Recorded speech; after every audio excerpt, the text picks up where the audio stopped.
Assalamualaikum warahmatullahi wabarakatuh. Kaum muslimin dan muslimat yang dimuliakan Allah Subhanahu wa taala. Rasulullah sallallahu alaihi wasallam bersabda dalam hadis riwayat Ibnu Majah dari Umar bin Khattab radhiyallahu anhu. Beliau menuturkan ataitun Nabiyya sallallahu alaihi wasallam asyira asbatin. Aku mendatangi Nabi Shallallahu Alaihi Wasallam dengan rombongan sahabat yang berjumlah 10 orang. Raja Rajulun minal Ansor, kemudian datanglah seorang laki-laki dari sahabat Ansor. Faqala, kemudian dia bertanya kepada Nabi Shallallahu Alaihi Wasallam, ya Rasulullah, wahai Rasulullah, ayyun nasi akyas, siapakah manusia yang paling cerdas? Wa ayyun nasi akram, dan siapakah manusia yang paling mulia? Faqala Rasulullah sallallahu alaihi wasallam, kemudian beliau menjawab, aktsaruhum dzikron lil mauti, mereka yang paling cerdas dan yang paling baik, paling mulia adalah mereka yang paling banyak mengingat kematian. Wa asyaddu istiqdadan lahu, dan yang paling keras melakukan persiapan untuk itu. Ulaika hum al-atyas, mereka orang-orang yang cerdas.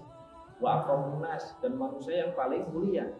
Zahabu bi syarafid dunya wal akhirah, mereka pergi dengan membawa kemuliaan dunia dan kemuliaan akhirat.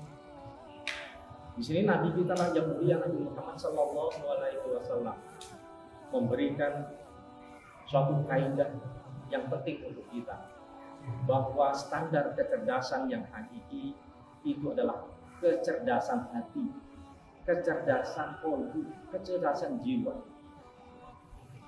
Bukan berarti Islam menafikan kecerdasan yang lain, kecerdasan IQ itu memang penting.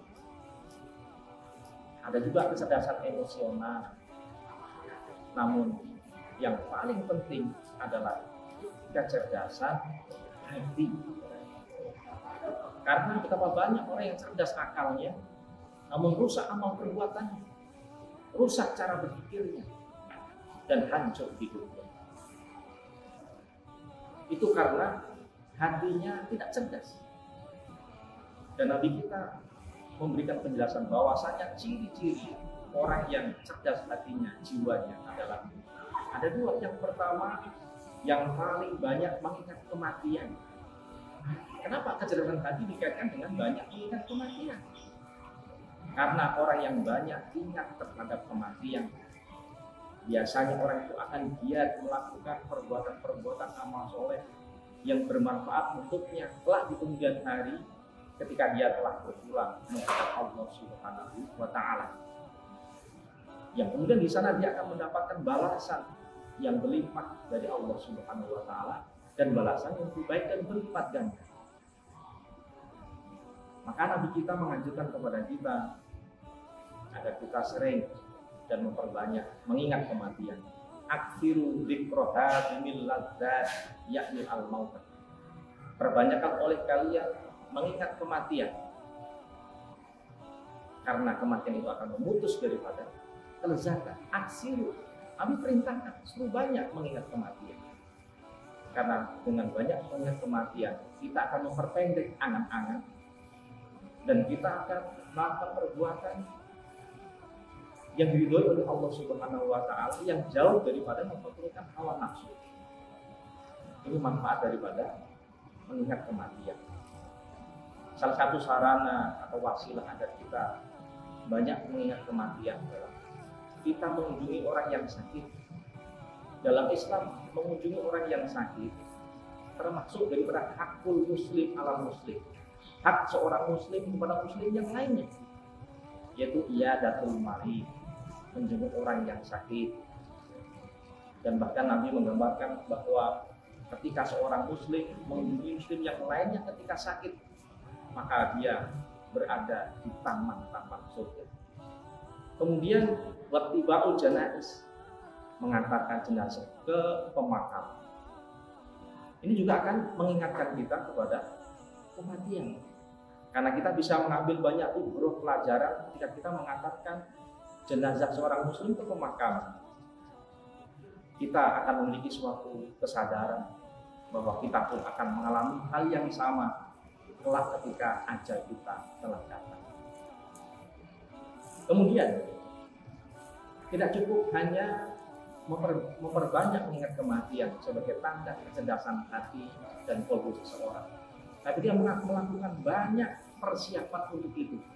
Apalah artinya seseorang memperbanyak ingat kematian, tapi dia tidak melakukan persiapan yang matang untuk itu.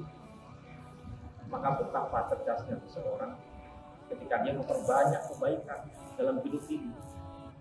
Karena kebaikan yang dia lakukan, yang memetik hasilnya dan yang merasakan manfaatnya adalah dia sendiri. Allah berfirman, "Man amila sholihan falinafsi." Siapa yang beramal soleh, maka amal soleh itu akan ia rasakan sendiri. Wa man asa afa alaiha. Dan siapa yang berbuat buruk, maka akibat perbuatan buruk itu akan menimpa dirinya sendiri. Jadi jelas semua amal perbuatan manusia akan berpulang kepada pelakunya sendiri. May ya'mal mithqala dzarratin khairan yarah. Siapa yang melakukan kebaikan meskipun seberat biji sawi atau seberat atom, dia pun akan melihat balasannya. Wa may ya'mal mithqala dzarratin syarran yarah. Dan siapa yang melakukan kejahatan meskipun sekecil atom, sebesar zarrah, dia pun akan melihat balasannya kelak di yaumul akhir.